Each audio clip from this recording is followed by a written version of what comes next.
So today we're going to talk about the band Megadeth. And if there's one thing that's famous about Megadeth is their heavy, fast riffs and their intricate guitar solos. But they're also known for going through a lot of non-Dave Mustaine guitarists. And today we're going to take a look at those guitarists and see what role they played in the band. So back in 1983 when Dave was fired from Metallica, he met with Dave Ellefson and Richard, I think his last name is Girard, and a guy by the name of Greg Handevid.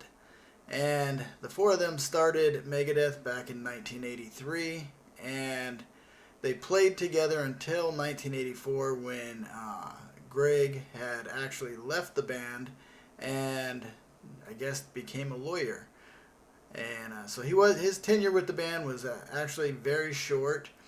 And then following his departure, Kerry King from the band Slayer had filled in 1984 and actually played on the first 5 shows of 1984 before Chris Poland joined the band. And then of course in 1984 Chris Poland was hired and was playing with Megadeth. So Chris Poland was with the band from 1984 to 1987, and he played on actually the first 2 albums of Megadeth.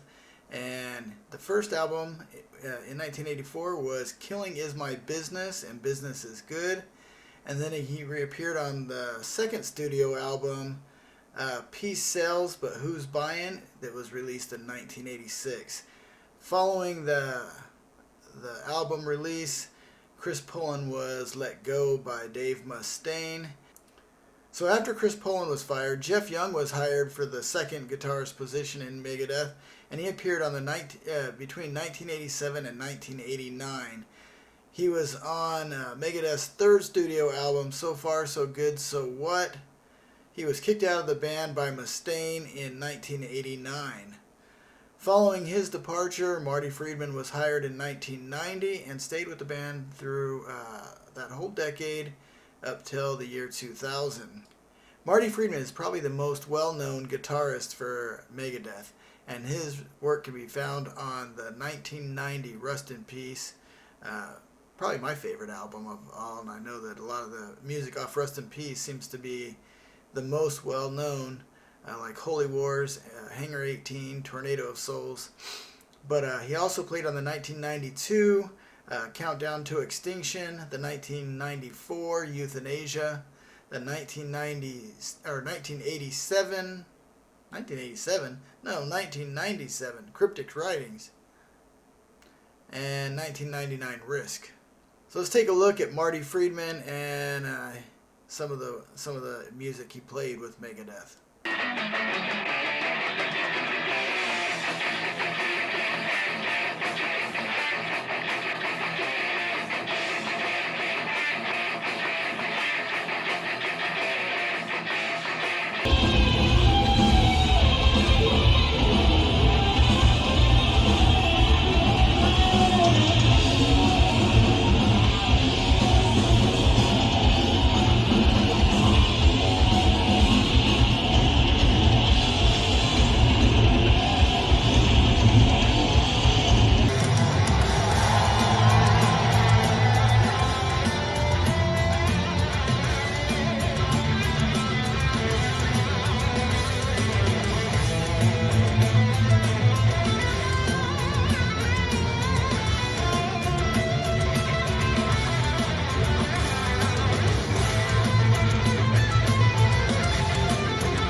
after Marty Friedman had left the band in the year 2000, he was replaced by Al Pitrelli, who was with the band from 2000 to 2002.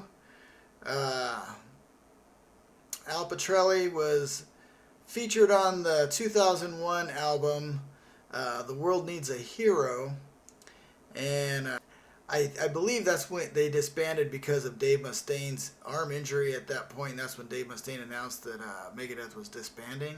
I could have the dates wrong on that, but I believe that's the case. Due to contractual agreements, Megadeth still owed one more album, so they got back together. Chris Poland was brought back in 2004, and he was on their 10th studio album, The System Has Failed. And then Glenn Drover was brought into the band, and he was with the band from 2004 to 2008, and was on their 11th studio album, The System Has Failed. Following that, Chris Broderick played with the band from 2008 to 2014, and actually I like some of Chris Broderick's signature guitars that Jackson has. And anyway, he was with the band for 6 years. And he appeared on their 2009 Endgame, their 2011-13 album, their 2013 Super Collider album, and their 2013 Countdown to Extinction Live, which was not a studio album. And then following Chris Broderick's departure from the band, Kiko Loureiro started with the band in 2015, and he is still with the band. Kiko's work can be found on the 2016 Dystopia album and the 2022 The Sick, the Dying, and the Dead. So there you have it. There is all 9 of Megadeth's guitarists. It appears that most were kicked out of the band for one reason or another. I know that lots of rumors over the years of Dave Mustaine being difficult to work with. You know, it's hard to know what's going on inside the band. I know that there was also a handful of drummers that were let go, and bassists came and went. So anyway, there is all 9 of the guitarists, and I hope you enjoyed this content. And if you did, please give me a like and a subscribe. And I'd also like to know what guitarist was your favorite of the 9. If you're familiar with Megadeth as a band, which one was your favorite and which songs were your favorite? So let me know in the description or in the comments. And with that, thanks for watching, and I look forward to seeing you on the next one. Take care.